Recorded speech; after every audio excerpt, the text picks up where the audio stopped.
தேமுதிகவை உள்ளே ஏத்து, காங்கிரஸ் மேல வண்டியை ஏத்து. ஸ்டாலின் கொடுத்த தரமான செக். 2026 தேர்தல்ல இதுதான் மிகப்பெரிய ட்விஸ்ட். டெல்லி தலைமையை இப்போ அலறி போய் கிடக்கு. அது ஏன்னு முழுசா கேளுங்க. அதிகாரத்துல பங்கு, எக்ஸ்ட்ரா சீட்டுன்னு காங்கிரஸ் டிமாண்ட் பண்ணிட்டு இருந்தாங்க. அதுவும் அந்த தளபதி ஃபேக்டரை காட்டி திமுகவை மிரட்ட நினைச்சாங்க. ஆனா நம்ம முதலமைச்சர் ஸ்டாலின் செஞ்சதுதான் மாஸ்டர் ஸ்ட்ரோக்.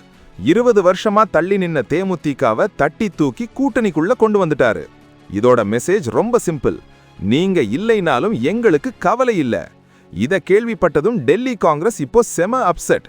நம்ம ஊர் அரசியல் களம் இப்போ அனல் பறக்குது. கோட்டைக்கு போகணும்னு ஆசைப்பட்ட காங்கிரஸ கொடுக்கிற சீட்டை வாங்கிட்டு பேசாம இருங்கன்னு சொல்லாம சொல்லிட்டாரு ஸ்டாலின்.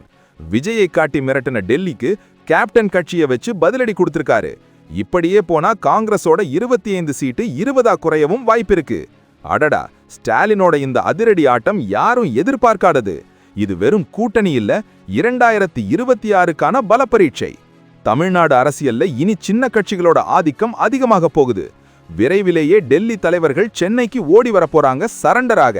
ஸ்டாலினோட இந்த தேமுதிக மூவ் காங்கிரஸ காலி பண்ணுமா? உங்க கருத்தை கமெண்ட்ல சொல்லுங்க. இந்த அதிரடி அப்டேட்டுக்கு ஒரு லைக் போட்டுட்டு உங்க நண்பர்களுக்கு ஷேர் பண்ணுங்க. மறக்காம சப்ஸ்கிரைப் பண்ணிடுங்க. ஏன்னா தேமுதிக உள்ளே, காங்கிரஸ் வெளியேயா?